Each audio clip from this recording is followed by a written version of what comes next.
Hello and welcome to 7 Days to Die. This is Valerian, and in this video I'm going to teach you the basic settings that you want to do when you're new so that you can start a game fresh and not die instantly, okay?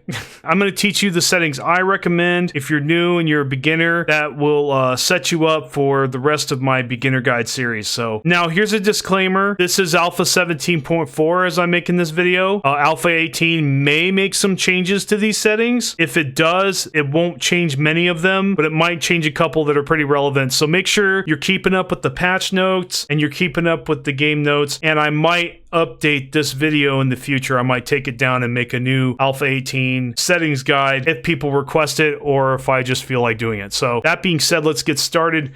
Server visibility, if you're new, I highly suggest that you do friends only. You don't want random trolls joining your server. Enough said there. Game password, for added protection, I always put a password. You can set it to a few letters if you want.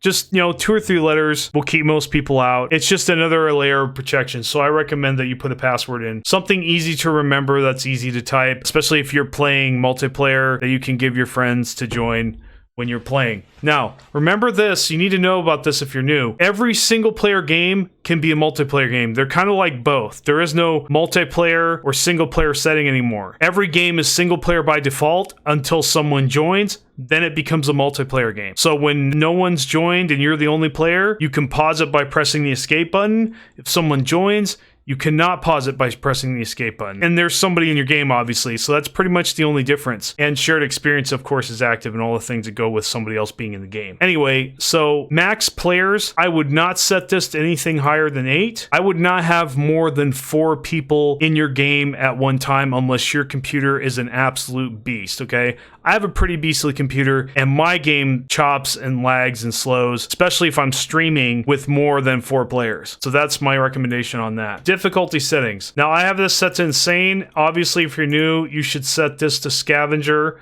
so you can learn the game. 24-hour cycle. This just basically governs how long you want your days to be. I have it set to 90 minutes when you're new. I recommend that you set it to 90 minutes or 120 minutes to give you plenty of time to react to the coming horde night, and especially if you have zombies running at night, that'll give you some more time in your day to deal with that as well, especially if you can't see at night. Then you're gonna want longer days if you're new. Now, the default is 60 minutes, and there's nothing wrong with playing on 60 minutes. I usually play it on 60 minutes. The only reason I have it on 90 right now is because I'm doing especially hard settings right now, and I haven't really done that before previously. So as I make this video, I'm trying out Nightmare, Insane, Always Run. So I want my days a little longer because horror nights are going to be tougher. Daylight length.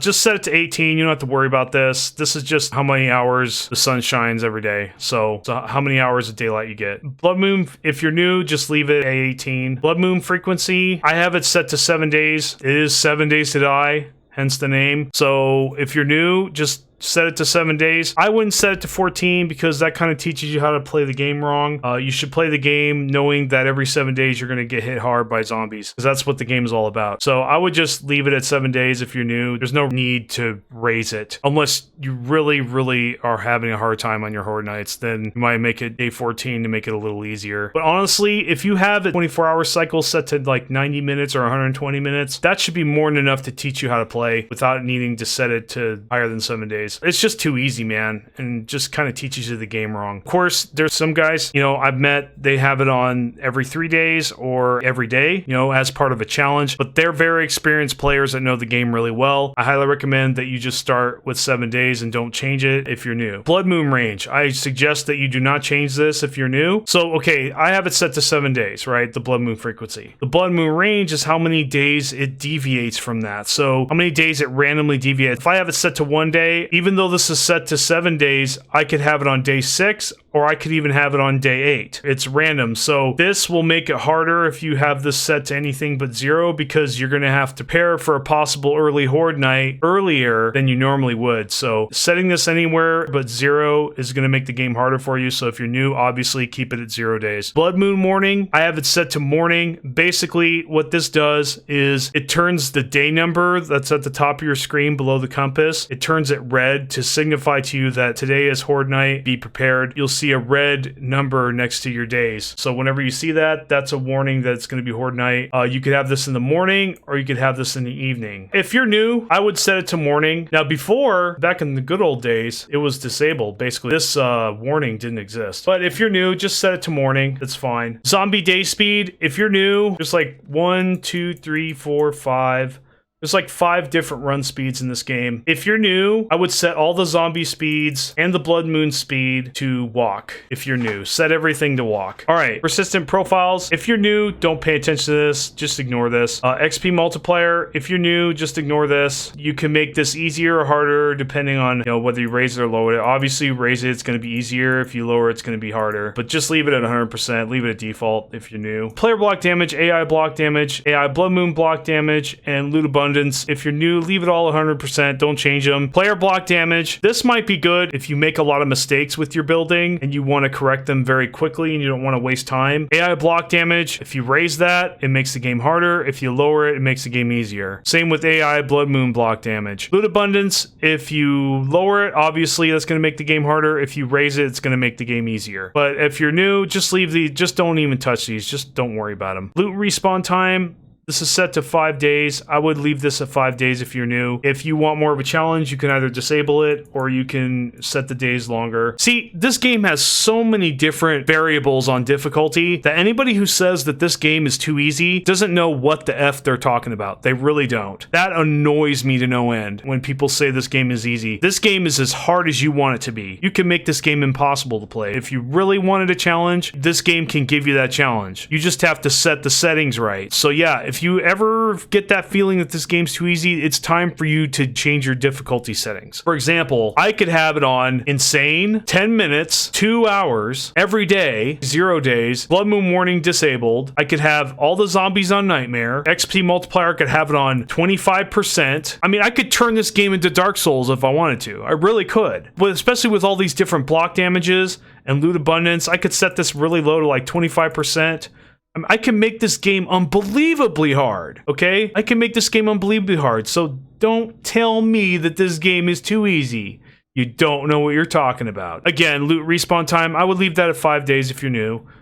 You want loot and you want it often. Drop on death, okay? If you're not going to edit the XML file to drop nothing and you're new, I highly suggest that you put it on backpack only. Do not put it on tool belt only. The reason for that is because your most important stuff that you're going to get in the game is going to be on your toolbar. It's going to be your tools and your weapons. You can't easily replace those. In fact, it'd be very hard to replace those, so you don't want to lose those. So I would leave it on backpack only. Backpack, the stuff in your backpack is usually just things you looted or extra supplies. It's not really going to kill you if you lose them. It'll set you back, but it's not going to kill you. But losing your tool belt can be a game ender. It really can. So I would leave it. If you're not going to change the XML and set it to drop nothing, then I would set it to backpack only. By the way, Fun Pimps, if you're watching this, let us play the way we want to play. Please put the drop nothing setting back in so I don't have to edit the XML file anymore. Drop on quit. If you're new, I would suggest nothing, but if you want the game harder, you can change that. Blood moon count, 8 enemies. I'd leave it at 8 enemies. If you're new, you can easily do that. But if you're really new and you're like struggling, I would set it to 4 enemies. If you really are struggling with Horde Nights, I'd set it to 4. Enemy spawning, don't touch this. Why are you turning zombies off? Why are you playing 7 Days to Die if you don't have zombies spawning? The only time you'd want to turn them off is if like maybe you're doing a video like I am right now